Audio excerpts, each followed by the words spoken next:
Prihatin TV, suara prihatin rakyat. Lobak men tak sayang mulut, memang kau ajar bikin maluan Johor je. Namun malam ni sebelum saya menjawab soalan-soalan lain, saya nak menyarankan kepada kerajaan. Saya rasa sudah tiba masanya kerajaan mengarahkan pihak berkuasa untuk mengambil sampel air kencing setiap menteri. Kerana kita khawatir menteri-menteri kita ni bila mengeluarkan kenyataan, kadang-kadang mereka ni, saya tak pastilah apa masalah mereka. Tetapi kita tak nak menteri-menteri mengeluarkan kenyataan ketika mereka ni di bawah pengaruh dadah ataupun sedang khayal ataupun sedang high. Saya tak merujuk pada sesiapa. Tetapi hari ini saya rasa macam nak maki pun tak boleh, geram pun geram, sakit hati pun sakit hati. Ada seorang menteri yang sebelum ini mengatakan tidak ada paksaan kepada mereka yang mengambil vaksin ataupun tidak mengambil vaksin.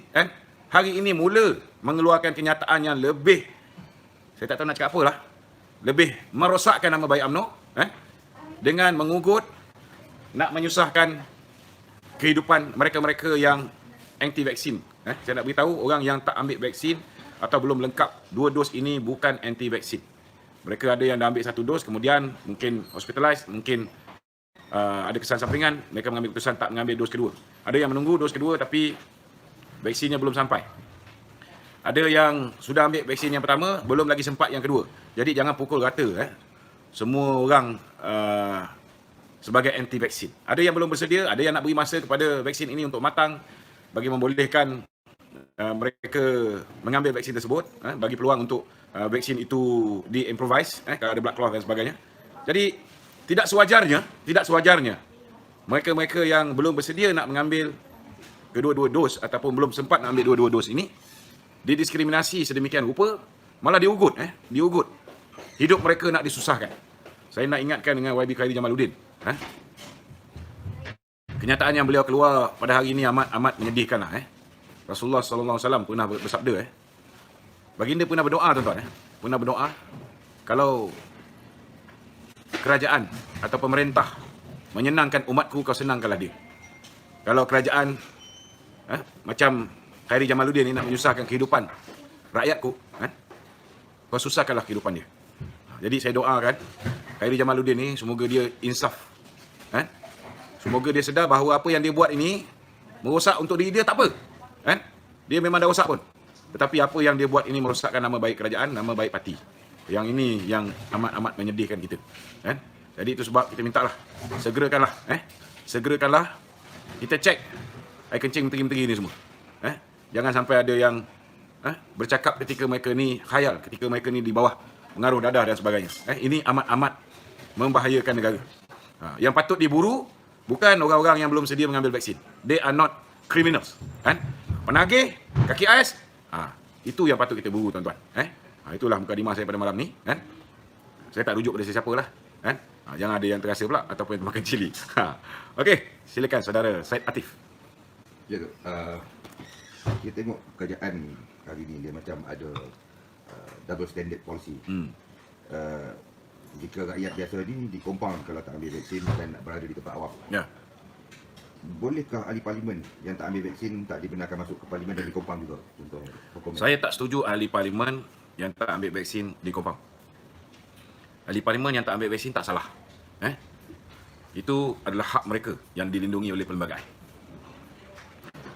Yang salah ialah bila Menteri Kesihatan ni over sangat nak paksa semua orang ambil vaksin. Yang ini salah. Dan hari ini kita tengok bagaimana kerajaan ini seolah-olah cuba disabotaj. Bila mana pihak berkuasa dikerahkan pergi jejak orang mendaki gunung yang tak vaksin. Pasangan pengantin on the way kena patah balik.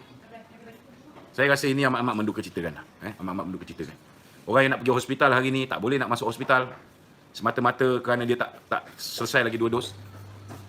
Kemudian ada pula ugutan orang yang tak selesai 2 dos ini, mereka perlu membayar kos perubatan mereka sendiri.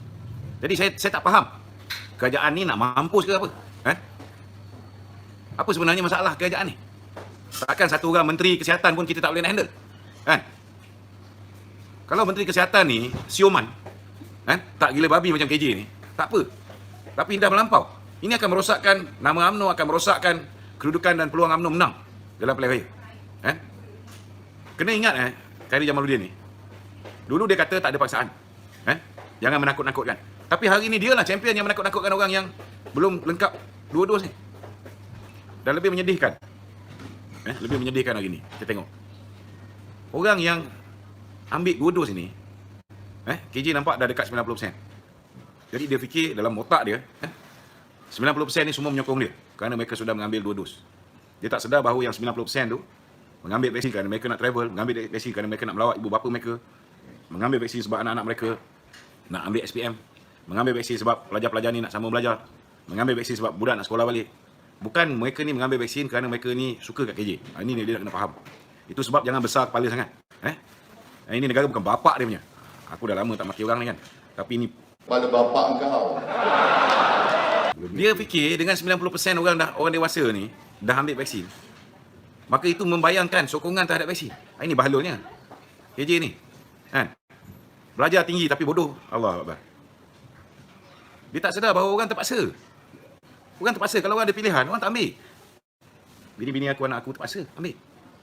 Sebab susah. Nak dine-in tak boleh, nak pergi ambil. Nak masuk kedai makan, kena halau. Orang terpaksa ambil. Bukan maknanya dia rela. So kalau dah 90% dah ambil, herd immunity dah tercapai, apa kejadah je nak discriminate lagi orang yang lagi 10%? Bukan dia cerita pasal herd immunity ni 80%. Bila 80% sudah divaksinasi, dia akan melindungi orang yang tak boleh ambil vaksin. So kenapa nak menyusahkan hidup orang yang tak ambil vaksin ni? Dia ambil vaksin dengan tak ambil vaksin pun kita tak boleh nak sahkan. Dia suntik vaksin ke dia suntik placebo? Kita tak tahu. Macam mana nak sahkan? So jangan cruel sangat, jangan terlalu zalim, melampau sangat dia ni. Sedih lah. Adakah kerajaan dalam keadaan ni kena tumpukan bagi vaksin? Tak, bagi aku satu je lah. Kena murid-murid sekolah semua perlu tumpukan. Sekarang ni murid-murid sekolah pun dah kena dah. Budak-budak. Semua kena vaksin. Ada mak bapak bila dia dah ambil 2 dos, dia dah rasa kesampingan. Tapi nak buat macam mana? Terpaksa. Tapi bila anak sendiri kena ambil, tak semua mak bapak ni tak risau, Kalau jenis sihat, tak ada masalah, tak ada kesan sampingan, tak apa. Tapi yang mati pun dah ramai. Dulu KJ tak nak mengaku, sekarang dia dah mengaku. Ada yang mati. Maknanya ada risiko walaupun dia punya percentage kecil. Orang nak ambil vaksin kita tak ada masalah. Silakan. Cuma jangan discriminate, jangan takut-takutkan, jangan paksa orang yang tak bersedia. Itu je kita minta. Kamu dah jadi kerajaan balik ni, kita pernah kena tegur, belajarlah daripada kesilapan. Jangan besar kepala, itu je. Bodoh begitu.